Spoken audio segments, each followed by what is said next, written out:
In the Indian Christian environment or in the Indian Christian background and atmosphere, friendships actually take a very low place in the hierarchy of relationships. Friendship breakups and how to navigate them. Hello, everyone, and welcome to the Courage to Identify podcast with your host, Sharon Angel.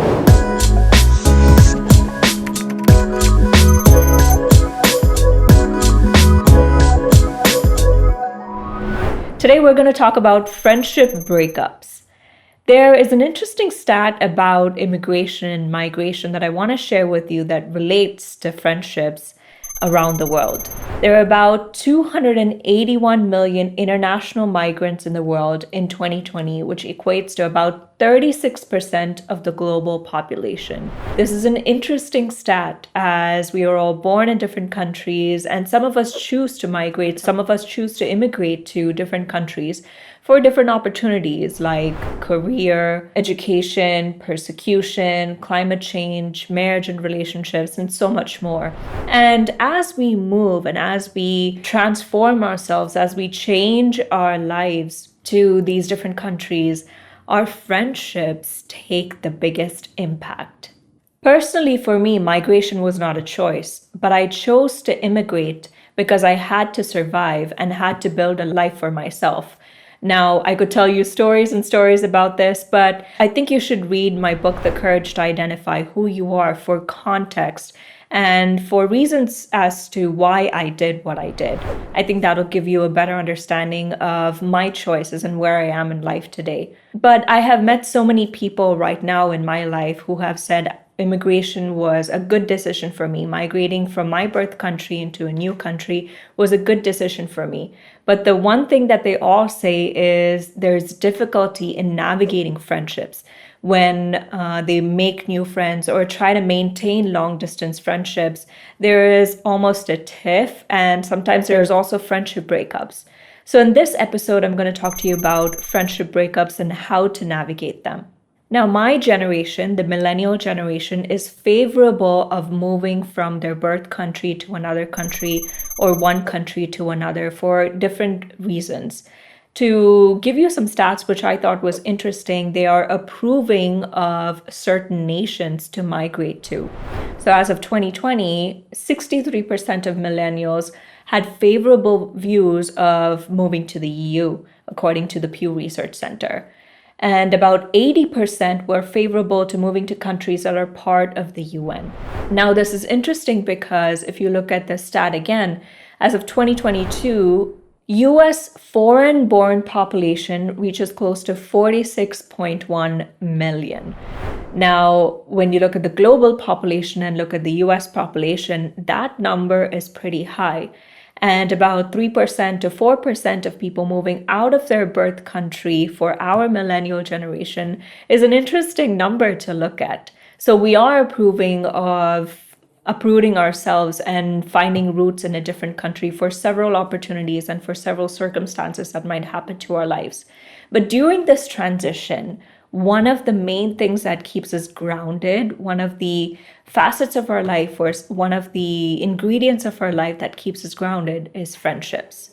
For me, friendships have grounded me. Friendships have kept me accountable. Friendships have kept me responsible and have also been a propagator of many growth instances or many instances to evolve into the person I have been today. And I'm very proud and happy to say that, I started making good friends or deep friendships when I was around the ages of 10, 11, 12, and I'm still able to maintain those relationships.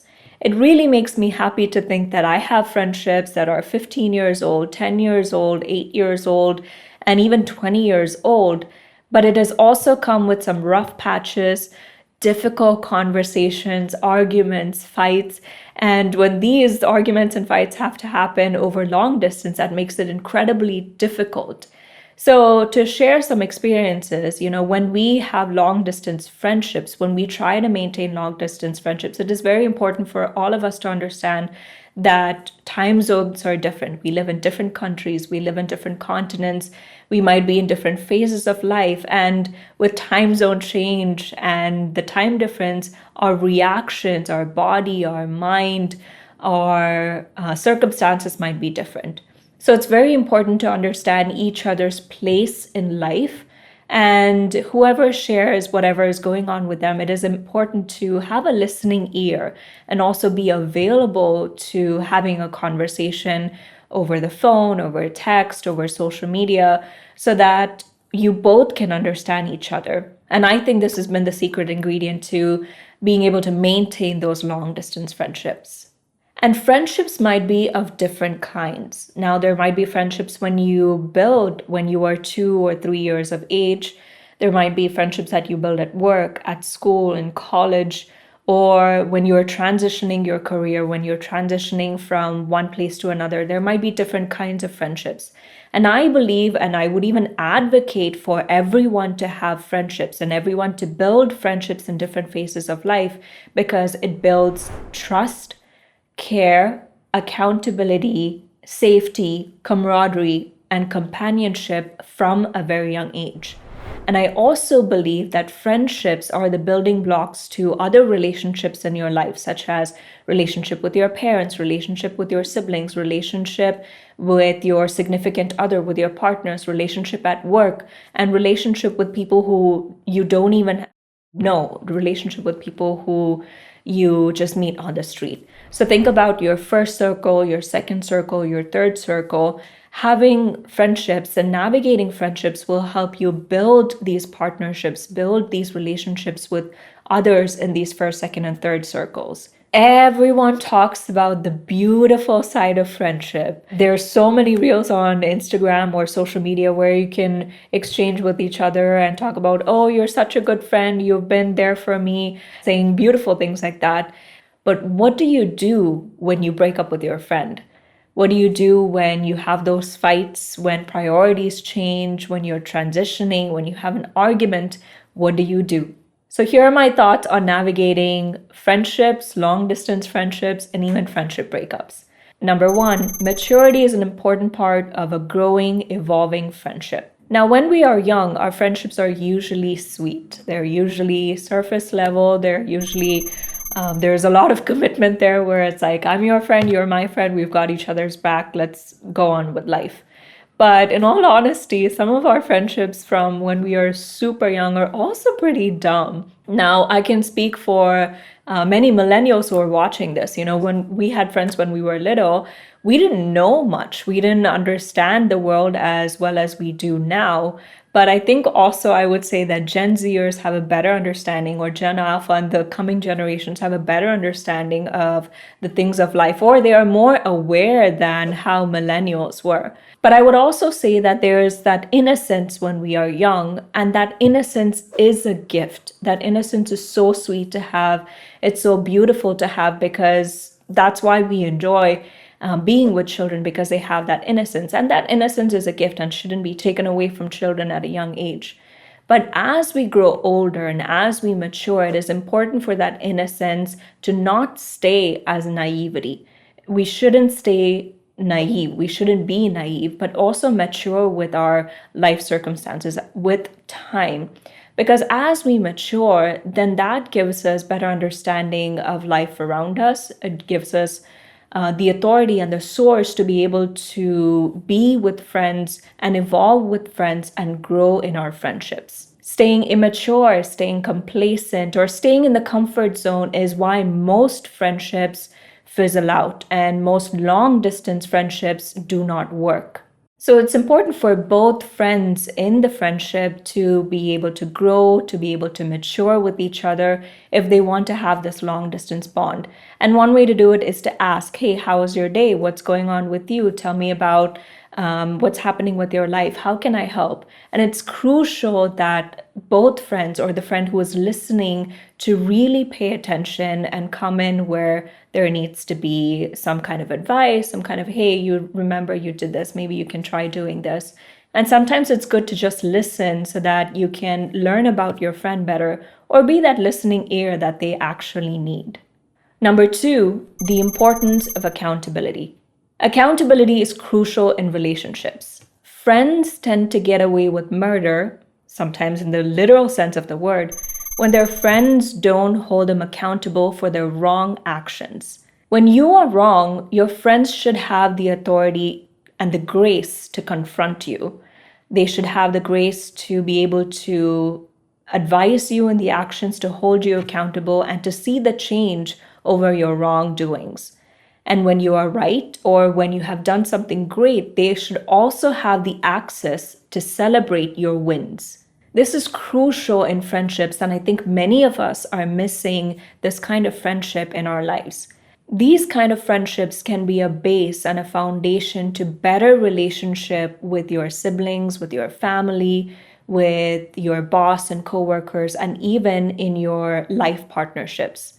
Now, when you have friends who know how you react, know how you perceive things, know your likes and dislikes, it will help them keep you accountable and also help you grow and evolve into a better human. These friendships are rare to find and sometimes even difficult to find, but once you find them, they are like gold. Number three, some friendships are seasonal. It is very important that you practice judgment and you practice wisdom to find out which relationships or which friendships are for the long term and which friendships are just for the season. If they are just for the season, they will fizzle out, they will draw out, or they will just die without both partners in the friendship putting effort into it. And sometimes it's okay to have these friendships fizzle out or die out because they might continue in a different season, or they were in that season just to edify you, to help you grow. And maybe you contributed something into their friendship, into their life, being a seasonal friend. So use wisdom to understand which friendships are long term and which friendships are seasonal. Now, let's talk about specifically navigating friendship breakups. How many times should you forgive a friend? My measurement is how many ever times I would like to be forgiven is how many times I would like a friend to forgive me. I believe in giving chances to friendships that are valuable, to friends who have been through different circumstances in my life, who are worth it and who are really important to me. Now, in this phase of making a decision of should I forgive them, should I keep them in my life, it is very important to have kind communication. Now, you can confront, or you can have a call, or you can have a sit down to say, hey, I want to talk about what just happened. When you're having this kind of confrontation, make sure that both of you are kind when you come to the table. With kind confrontation, you won't just blurt out the first thing that comes to your mind. You won't react to something that they said to you. You won't react to the triggers that they kind of get out of you. You will be calm and you will be kind because you want to save this friendship. You want this friendship to go for the long term. So both parties, it is important to have open communication, be raw, be real, but at the same time, come with the intention that you want to save this friendship, that you want this friendship to go for the long term. Now, this can also be used in other relationships where if you want to continue the relationship, it is important that both of you come to the confrontation in kindness, but also understand that you are valuable to each other, not just to one party, but to each other. Now, while I talk about this, I also want to address that with social media, there is this narrative of this friendship is not serving me anymore. This friendship doesn't fit my life anymore. So I'm just going to cut it off. My take to that is that this thought might come from a place of arrogance and from a place of selfishness. Because if you truly value a friendship, if you truly value a person, you wouldn't just diminish them or push them away, but you would treat them as human, just like you would want to be treated. And I'm skeptical about cutting away good friendships, deep-rooted friendships immediately, as it perpetuates loneliness and it perpetuates isolation.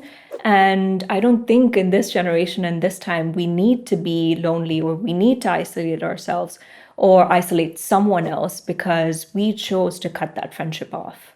And honestly, good friendships are so difficult to come by. It is very difficult to have good relationships and build a good relationship over time, especially when your roots have gone deep, when you have shared beautiful life instances together. Then if you are thinking about breaking away, if you're thinking about breaking up, I think it deserves conversation. It deserves some time and energy to put into so that both of you know and understand why you are breaking away and both of you have closure.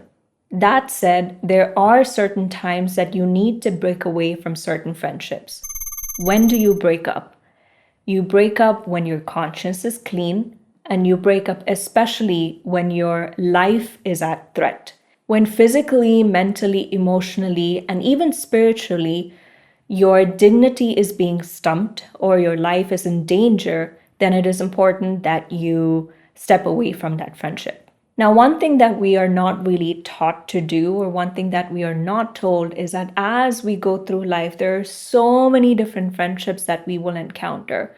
Friendships that are long and deep and well rooted, new friends that come into our lives, seasonal friends that come into our lives, friends that we just adventure with and we don't really have a deep connection with. There are different kinds of friendships that we will build. But when you have those friendship breakups with people who are close to you, with friends who you really share deep roots with, take time to mourn those friendships. It is a loss that you are going through. It is a loss that you have felt. And when you feel this grief, when you feel this loss, this is what will make you a stronger human to be able to deal with other relationships, with maybe with other friendships, with other business relationships, and so on. In the Indian Christian environment or in the Indian Christian background and atmosphere, friendships actually take a very low place in the hierarchy of relationships. We are taught to give emphasis and importance to other relationships that might come with just being born with or just being associated by blood. But there are friendships that are important in our lives. And when we lose those friendships, it's almost like losing a loved one. It is almost like losing a family member because we know them, we've shared life with them for so much of our time. So it's important to grieve so that you can move on and heal. And this is the part that makes friendship breakups sad and difficult because it can be easy to move on by placing the blame on the other person and saying, they did this is their fault, let me move on. But you have to question yourself and ask, is that arrogance? Is that me just being complacent and being in my comfort zone by saying they are the problem and not owning responsibility to say, this is my conviction, I did something wrong, maybe I need to apologize, maybe I need to grieve and move on and heal so that I can become a better person in life. Friendship breakups can be as difficult as any other breakup in any other relationship because it is a huge part of our lives. And it's what makes us and grows us from childhood to adulthood to being mature and older. And those who have the courage to feel all the loss and grief of a friendship breakup are those who will be strong enough to handle other relationships and even navigate all the other relationships of their life. Now, 2 words of caution before I wrap up these thoughts. These friends that you cut off with or had friendship breakups with will come back to your life just to check if you're stupid. So be wise and really think through, do you want this friend back in your life? If you get them back in your life, what will it be like? And is it essential for your growth? Number 2, you can forgive your friend but not allow access to them. Some friendships need boundaries. Some friendships need to be set aside because they can be a real threat to a person's life. So practice caution, practice wisdom, and choose with right judgment who you need to keep in your life and with whom your relationships and friendships must go deep. That's this episode, Friendship Breakups, on the Courage to Identify podcast with me, your host, Sharon Angel. If you like this episode and you have something to say, which I'm sure you will, please do write down in the comments below. You can also find me on SharonAngel.com, on all my social media, and check me out and see what I'm doing in life. So follow me on all my socials and visit SharonAngel.com for all my latest updates. This is the Courage to Identify podcast. I'll talk to you soon.